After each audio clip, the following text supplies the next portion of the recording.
Praise the Lord. आज हम Sunday के दिन प्रभु भोज सेलिब्रेट करने जा रहे हैं। एवरी संडे हम लोग हमारे लवाना चर्च में लोग सेलिब्रेट करते हैं।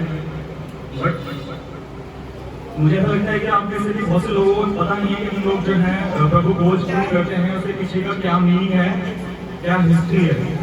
तो मैं आज आपके सामने बाइबल से बताई, बाइबल में ही लिखी हुई सब चीज़ें आपके सामने लेकर आ रहा हूँ और आपको ये बताना चाहूँगा कि ये जो प्रभु भोज हम लोग करते हैं उसके पीछे का क्या रीज़न है, क्यों किया जाता है और हमें करना चाहिए कि नहीं करना चाहिए, तो उसके बारे में बात करेंगे।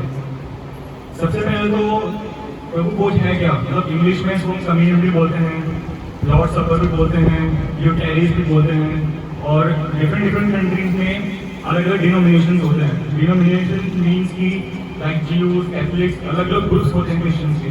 तो हर एक ग्रुप जो होता है वो ये डे को सेलिब्रेट करता है और बाइबल में ये कहती है कि जो हम लोग अभी इस सिर्फ मंथ के फर्स्ट संडे को सेलिब्रेट करते हैं इस कम्युनियन को, प्रभु भोज को, बाइबल हमें ये बताती है कि उस टाइम पे डेली हर रोज ये सेलिब्रेट हुआ करता था।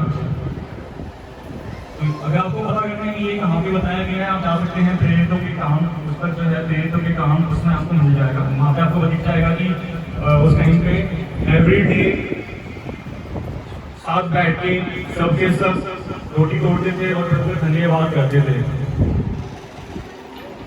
तो आइए बात करते हैं एग्जैक्टली जो है कम्युनियन यानी कि प्रभु भोज वो एग्जैक्टली है क्या। हमको कितना पता है कि कम्युनियन जो है, प्रभु भोज जो है उसे हम रोटी तोड़ते हैं, उससे ज़्यादा हमें कुछ नहीं पता। एग्जैक्टली इसका मीनिंग ये होता है कि जो हम रोटी तोड़ते हैं उसका मतलब ये होता है कि हम जो यीशु मसीह ने जो हमारे लिए काम किए थे, जो मृत्यु पे जो जय पाई थी, जो विक्ट्री ऑफ पीस कहते हैं, वो यहाँ पे स्टैब्लिश हुआ था। और ये जो है स्टार्टिंग कहाँ से हुआ था, आप लोगों में से बहुत से लोगों को नहीं पता होगा कि ये जो है कम्युनियन कब स्टार्ट हुआ था। ये बाइबल स्टार्टिंग से पढ़ेंगे तो उसमें आप देखोगे कि बिल्कुल स्टार्टिंग में जब मूसा जो है मूसा इस्राएलियों को जब वो इजिप्ट से छुड़ाता है, मिस्र से छुड़ाता है, जब वो वहाँ से आज़ाद हुए, तो जब वो वहाँ से आज़ाद हुए तो उस दिन उन्होंने एक पर्व मनाया, फेस्टिवल मनाया, जिसे हिंदी बाइबल में कहा गया है फसह का पर्व और इंग्लिश में कहा गया है पास ओवर। तो ये जो है ये जो सेलिब्रेशन होता है जब इजराइली वहाँ से आज़ाद हुए थे, तब ये लोग वहाँ से जब आज़ाद हुए उन्होंने सेलिब्रेशन किया और यही सेलिब्रेशन एवरी ईयर हर साल लोग सेलिब्रेट करते हैं। और आज के टाइम पे भी पास ओवर ये जो सेलिब्रेशन है ये आज के टाइम पे भी हर अप्रैल में, मतलब एवरी मंथ जो अप्रैल होता है हर साल के अप्रैल में इस पर सेलिब्रेट किया जाता है। तो यीशु ने क्या किया था उस टाइम जब यीशु की जब बारी आ रही थी, जब उसको चढ़ाया जा रहा था, जब पिता का जो वाचा था उसको पूरा करने का टाइम आ रहा था, तो उसी टाइम पे ये पास ओवर जो है वो भी पास आया हुआ था, फसह का पर्व भी पास आया था। तो उस टाइम पे यीशु के चेलों ने उनसे पूछा कि हम जो है तेरे लिए बैठने का स्थान कहाँ पे हम बनाएं, कहाँ पे हम बैठें। तो अगर आप नोटिस करोगे उस मतलब जब पढ़ोगे वर्ष, जब बाइबल की कहानी पढ़ोगे, पता लगेगा कि वो जो दिन था वो फसह का पर्व था। तो उस दिन यीशु ने यीशु ने बोला कि उस दिन जो है तुम मुझे याद करोगे, फसह के पर्व वाले दिन ही तुम मतलब ये रोटी तोड़ोगे और मुझे याद करोगे। तो एग्जैक्टली उसमें और क्या चीज़ें हुई थी, हम उसके बारे में आगे बात करते हैं। जीसस ने उस टाइम पे क्या कहा था, मत्ती के 26:28 में उसने ये कहा था कि क्योंकि यह मेरा लहू है जो एक नए वाचा की स्थापना करता है और यह बहुत लोगों के लिए बहाया जा रहा है ताकि उनके पापों को क्षमा करना संभव हो सके। तो जीसस को पहले से पता था कि आप लोगों के साथ क्या होने वाला है और वो इस पृथ्वी पर क्यों भेजा गया है। तो उसने आप लोगों को पापों से छुड़ाने के लिए फसह के पर्व वाले दिन ही अपने आप को मतलब अपने आप के लिए जो कुर्बानी देने जा रहा है। इस लॉर्ड सपर को, प्रभु भोज को उसी दिन उसने स्थापित किया कि जब भी फसह का पर्व आएगा तुम मुझे याद करोगे कि मैं जीसस था, मैं प्रभु का पुत्र था, मैं तुम्हारे लिए इस पृथ्वी पर आया और मैं तुम्हारे लिए आगे कभी क्या करने जा रहा हूँ, 2 से 3 दिन बाद, मतलब जो तीसरा दिन था वो मैं जिंदा जी उठूंगा, तो आपको ऐसा समझ में आएगा। जीसस ने इसलिए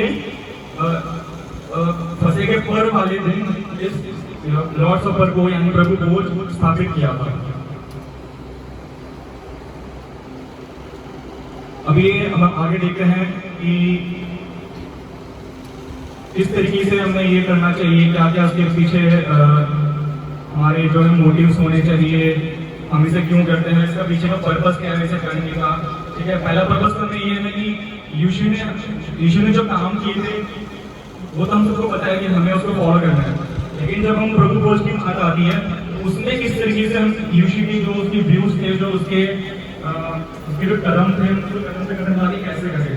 तो प्रभु भोज का जो पहला करने का जो रीजन है, तो हमें करना, मतलब मेरा जो मानना है, पहला रीजन ये है कि उसकी याद में यीशु ने क्या कहा था, पहले कुरिन्थियों के 11 चैप्टर 11 के 24 से 25 में उसने क्या कहा था, और धन्यवाद देने के बाद उसने हमसे थोड़ा और कहा, ये मेरा शरीर है जो तुम्हारे लिए है, मुझे याद करने के लिए तुम ऐसा ही किया करो। तो क्या कह रहे हैं यहाँ पे यीशु कि तुम मुझे याद करने के लिए ऐसा करना है। तो पहला रीजन ये हुआ कि हमें उसे याद करना है, और याद करने का मतलब कि ऐसा भी नहीं कि जब आप रोटी तोड़ रहे हो तभी तो उसे याद करना है। जब भी आप रोटी तोड़ोगे, सुबह शाम दोपहर, जब भी आप रोटी तोड़ने जाओगे तब आपको ये चीज़ करनी है, रोटी तोड़ते टाइम उसको याद करना है। याद करने का मतलब किस तरीके से करना है, उसने अपना जो लहू बहाया था, अपना दूसरे जो अपनी जान दी थी, अपनी उसकी देह थी, जो देह को उसका वहाँ पे तोड़ा गया था, तो वो चीज़ यहाँ पे आपको याद करनी है कि यीशु ने आगे क्या किया था। फिर आगे क्या कहता है, उसके भोजन में कर चुकने के बाद इसी प्रकार उसने प्याला उठाया और कहा, यह प्याला मेरे लहू के द्वारा किया गया है, एक नया वाचा है, जब कभी तुम इसे पियो तब मुझे तुम याद करो। तो फर्स्ट जो पॉइंट हमारा बनता है कि उसकी याद के लिए हम लोग प्रभु भोज को हम लोग करते हैं। सेकंड क्या है, मतलब मेरे हिसाब से क्या होना चाहिए कि टू एंटिसिपेट, मीन्स की जो फ्यूचर में कुछ होने वाला है, क्या चीज़ें जो होने वाली है उसको उसके लिए लोग करते हैं। फॉर एग्जाम्पल मैथ्यू यानी कि मत्ती 26:29 में क्या कहता है, मैं तुमसे कहता हूँ कि मैं उस दिन तक दाखरस को नहीं चखूंगा जब तक अपने परम पिता के राज्य में तुम्हारे साथ नया दाखरस ना पीऊं। अगर आप इस वर्ड को, इस वचन को अच्छे से सुनेंगे, समझेंगे, तो आपको पता लगेगा कि वो जब तक उस दाखरस को नहीं चखेगा, जब तक हमारे साथ अपने परम पिता के राज्य में हमारे साथ बैठ के वो वापस, मतलब हम उसके साथ ना बैठा तब तक वो नहीं चखेगा, उसको नहीं पिएगा। तो उसका अगर आप दूसरे एंगल से सोचोगे, इस वर्ष का मतलब क्या होना चाहिए कि वो ये चाहता है कि हम लोग उसके पास, मतलब जब लास्ट डे होगा, जब जजमेंट डे होगा, जब हमारा आखिरी दिन होगा, जब हमारे वहाँ पे हमारे पापों की किताब खोलेगी, जब हमारे कर्मों की किताब खोलेगी, जिसे हम जजमेंट डे कहते हैं, उस दिन वहाँ पे अगर हम लोग पास हुए तो हम वहाँ पे जीसस के पास जाके बैठ के उसके साथ बैठ के हम लोग वापस प्रभु भोज कर सकते हैं। तो ये प्रभु भोज जो है, मतलब एंटिसिपेट फ्यूचर को भी बताता है कि हमें आने वाले टाइम पे इस तरीके से हमें इस व्यू से भी सोचना चाहिए, और इस तरीके से भी हमें इस प्रभु भोज को आगे करना चाहिए। और फिर क्या कहता है उसी में हम आगे देखेंगे 11 के 26 में, पहला कुरिन्थियों के 11 के 26 में, क्योंकि जितनी बार भी तुम इस रोटी को खाते हो और इस प्याले को पीते हो, उतनी ही बार जब तक वह आ नहीं जाता तुम प्रभु की मृत्यु का प्रचार करते हो। फिर से वो यही कह रहा है, जब तक मैं आ नहीं जाता, दैट मीन्स वो आने वाला है, या फिर हम उसके पास तक पहुँच नहीं जाते, हमारे जो कर्म हैं हमारे तक ठीक नहीं हो जाते, तो वो चीज़ जब तक हम अपने फादर किंगडम में, अपने परम पिता के राज्य में नहीं पहुंच जाते, अपने कर्म हमें सुधारने हैं, जो यीशु ने काम किए हमें वो काम करते जाने हैं। तो इस तरीके से सेकंड पॉइंट हमारा ये होना चाहिए कि जो फ्यूचर में जो चीज़ें होने वाली है, जैसे देखा किसी ने ये फ्यूचर किस तरीके से क्या होगा आने वाले टाइम पे, लेकिन जीसस एक क्लू दे गया था, एक हमारे लिए रास्ता दे गया था कि वो आने वाला है, और किस तरीके से हम उसके साथ ऑफिस मिलेंगे, बैठेंगे, और बैठ के ऑफिस उसके साथ बैठ के उसी के टेबल पर बैठ के उसके साथ रोटी खाएंगे, पानी पियेंगे, सेलिब्रेशन करेंगे। इस तरीके से प्रभु भोज को हमें मतलब करना चाहिए। तीसरा ये है कि जो पार्टिसिपेट जो हम करते हैं इसके अंदर जितने भी चर्च है दुनिया में, जियो कैथलिक, जितने भी डिनोमिनेशन हैं वर्ल्ड में, तो वो इसमें पार्टिसिपेट करती है। पार्टिसिपेट करने का मतलब जैसे हम सब सभी एक साथ बैठे हुए हैं, हम एक तरीके से पार्टिसिपेट कर रहे हैं कि प्रभु भोज है, सेलिब्रेशन है, सेलिब्रेशन में हमारा पार्टिसिपेशन है। तो इस सेलिब्रेशन को करने के लिए रोटी और साथ मतलब एक कप होता है, कप में पानी हम लेते हैं, उस हिसाब से जो प्रभु भोज का जो एक एक्ट होता है हम लोग वो करते हैं। तो तीसरा मतलब पॉइंट ये होना चाहिए कि जो हम पार्टिसिपेट जब कर रहे होते हैं तो किस तरीके से हमारा पार्टिसिपेशन इसके अंदर होना चाहिए। तो वही बात आ गई है, पहला कुरिन्थियों 11:26, जब तक इसलिए जब तुम ये रोटी खाते हो और प्याले में से पीते हो, प्रभु के आगमन की मृत्यु का प्रचार करते हो। ये जो वर्ड्स था, इस वर्ड्स को समझने के लिए आप मतलब इस प्रभु भोज में आप पार्टिसिपेट कर रहे हो, क्योंकि जब आप रोटी तोड़ रहे हो आप यही कह के तोड़ दो ना कि प्रभु जो है, जीसस जो है उसने हमारे लिए किया, उसने हमारे लिए काफ़ी बड़े बड़े काम किए, उसने हमारे लिए जो है अपने आप को त्याग दिया, हमारे लिए मारा गया, हमारे पापों के लिए मारा गया। एक तरीके का आपका यही पार्टिसिपेशन इसके अंदर आ जाता है कि आप इस वचन को आप जोरों से लोगों को बता रहे हो कि Jesus is the salvation, he is the way. ठीक है, तो अब ये 3 पॉइंट थे जिसे मुझे लगता है कि आप मतलब ये चीज़ें हैं तो एंटिसिपेट यानी कि फ्यूचर में क्या होने वाला है तो कॉमेमोरेट यानी इसकी याद में, और तीसरा हो गया तो पार्टिसिपेट जो हम लोग करते हैं उस चीज़ के अंदर। और मेरा पॉइंट ये आता है कि ये ज़रूरी क्यों है, क्यों करना चाहिए। इसके लिए मैं आपको एग्जाम्पल बताता हूँ मतलब ये क्या है, मुझे क्यों करना चाहिए।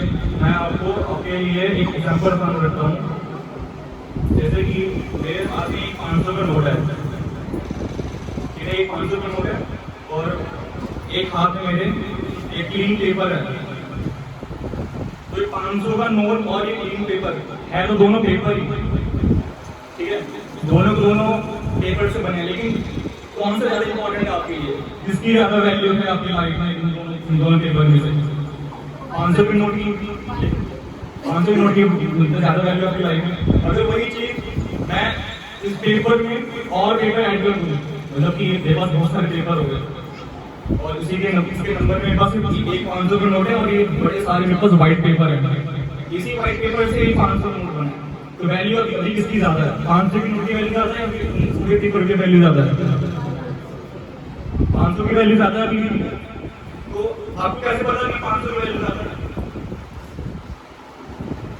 ये रीजन होगा ना कि 500 का जो नोट है ये आपको एक प्रॉमिस करता है, इसने एक प्रॉमिस बांधा हुआ है कि मेरे द्वारा आप लोगों को चीजें मिलेंगी, आप मेरे थ्रू आप चीजें खरीद सकते हो जो आपको चाहिए, ब्रेड,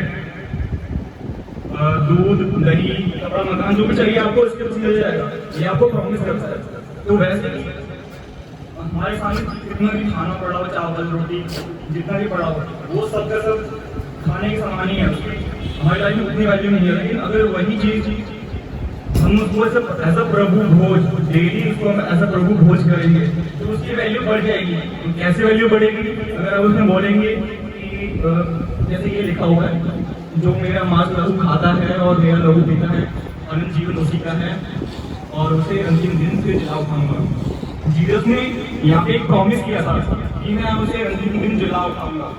तो जब आप रोटी तोड़ रहे होते हो, जब खाना खा रहे होते हो, तब आपको अपने माइंड में ये चीज लेकर आनी है कि जीसस जो है अंतिम दिन हमको वो जिला उठाएगा।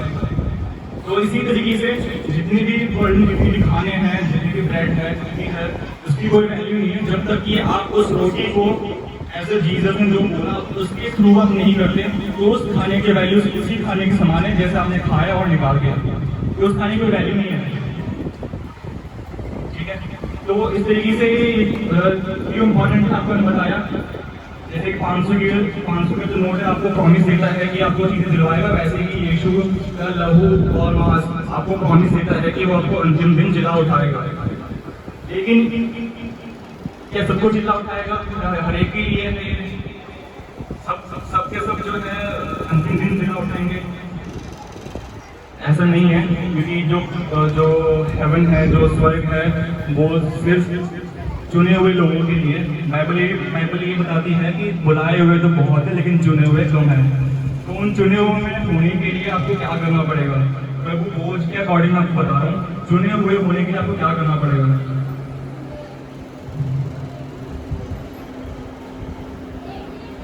पहला कुरिन्थियों के चैप्टर 11 27 से 31। अतः जो कोई भी प्रभु की रोटी या प्रभु के प्याले को अनुचित रीति से खाता पीता है, वह प्रभु की देह और उसके लहू के प्रति अपराधी होगा। व्यक्ति को चाहिए कि वह पहले अपने को परखे और इस रोटी को खाए और इस प्याले को पिए, क्योंकि प्रभु की देह का अर्थ समझे बिना जो इस रोटी को खाता और इस प्याले को पीता है, वह इस प्रकार खा पी कर अपने ऊपर दंड बुलाता है। इसलिए तो तुम में से बहुत से लोग दुर्बल हैं, बीमार हैं और बहुत से चीज निद्रा में सो गए। किंतु यदि हमने अपने पापों को अच्छी तरह से देख लिया तो हमें प्रभु से दंड ना मिला होगा। तो क्या कहने का मतलब था, जो हम रोटी खा रहे हैं और रोटी खाते टाइम अगर आप सिंपली नॉर्मली आप बोल रहे हो, जिसमें आपको अपने बातों की मतलब मीनिंग ही नहीं पता कि हे प्रभु इस मील में खाने में तेरा लहू और मांस है, अगर आप सिंपली इतना बोल रहे हो, आपके माइंड में चल नहीं रहा कि इसका मीनिंग क्या है, तो वो अपने पास दंड ला रहे हो। क्योंकि यीशु ने ये बोला है कि तुम मेरे सेक्रीफाइस जो मैंने क्रूस पे जो अपना जीवन दिया उसे तुम याद करो, उसे याद करके ही तुम इस चीज को आप बोलो कि हे प्रभु इस भोजन में तेरे लहू और मांस है। सिंपली बोलने के लिए ऐसा ड्यूटी है, ऐसा लॉ, ऐसा कुछ नहीं है कि आपको बोलना है, लेकिन जब आप बोल रहे हो तो आपके माइंड में ये होना चाहिए, आपको यीशु याद करते हुए इस चीज को ये बोलना है कि यीशु तेरा लहू और मांस इस भोजन में है। बोलने के लिए नहीं बोलना, क्योंकि बाइबल ने भी हमको ऐसे वार्निंग दी हुई है कि जो कोई भी लोग अनुचित रीति से इसको खाएगा पिएगा तो वो अपने पर दंड लाएगा। तो अनुचित रीति यही हुई है, जो भी यीशु ने हमें जो वचन दिया उस वचन को हम लोग अननेसेसरीली बिना किसी पॉइंट ऑफ व्यू के, बिना किसी मीनिंग के उसको बोले आ रहे हैं, इसकी कोई वैल्यू नहीं होती, तो आप एक तरीके से उसकी डिसरिस्पेक्ट कर रहे हो। तो वो चीज़ आपको ध्यान देना है यहाँ पे, जब भी आप रोटी तोड़ोगे और रोटी को तोड़ते टाइम हमको ये ध्यान रखना है कि हे प्रभु इस भोजन में तेरा लहू और मांस है। तो उस टाइम पे आपके माइंड में ये होना चाहिए, आपको एक एक्सपीरियंस करना चाहिए कि ये सच में मेरे लिए रोटी जो है जीसस ने अपना लहू और देह उसने बहाया है, इसलिए रोटी मुझे आज मिल रही है। और इस रोटी के थ्रू ही, इस भोजन के थ्रू अंतिम दिन मुझे जिला उठाया जाएगा। तो आइए, इतना था सेलिब्रेशन का टाइम हो गया। हम इस तरीके से अभी रोटी तोड़ेंगे, हम लोग करते हैं स्टार्ट। मत्ती 26 के 26 से 28 में है प्रभु भोज। तो जब वे खाना खा ही रहे थे, यीशु ने रोटी ली और उसे आशीष दी, फिर तोड़ा। सब रोटी लेंगे और उसे आशीष देंगे कि ओ गॉड ब्लेस दिस फूड, ठीक है। फिर उसे तोड़ेंगे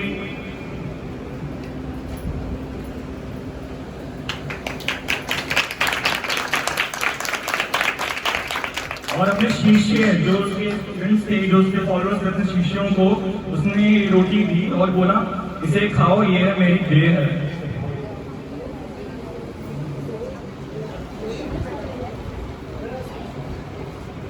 ठीक है, उसने जैसे अपना रोटी अपने शिष्य को दिया, फिर आगे बोलता है, फिर उसने प्याला उठाया और धन्यवाद देने के बाद उसे उन्हें देते हुए कहा तुम इसे थोड़ा थोड़ा पियो।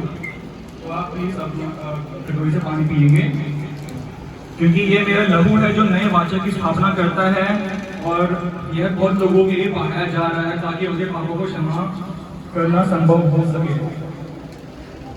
तो आपको समझ में आ जाना चाहिए कि जब आप रोटी तोड़ के आती जब आप प्रे कर रहे हैं तो प्रे करते टाइम सिंपली प्रे ना करें। आपके माइंड में ये चीज़ आनी चाहिए, एक्सपीरियंस होना चाहिए। जब आप प्रे कर रहे हैं तो वो चीज़ आपके बैक ऑफ द माइंड चलती रहनी चाहिए। आपको फील होना चाहिए कि किस तरीके से जीसस ने मान लिए हमारे घोड़े खाए, हमारे पापों को उसने क्षमा करवाया। ये थोड़ी सी प्रेयर करते हैं होली कम्युनियन के लिए।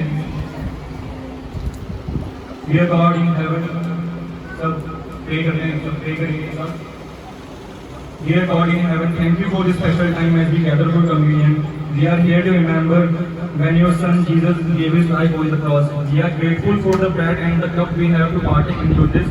Please help us calm our hearts and focus on worshiping you. We ask for your love and guidance to fill us, making us better people. We pray for peace and goodness in our lives and for everyone around us. Together we ask for blessings to live our life in kindness and love. In Jesus' name, amen.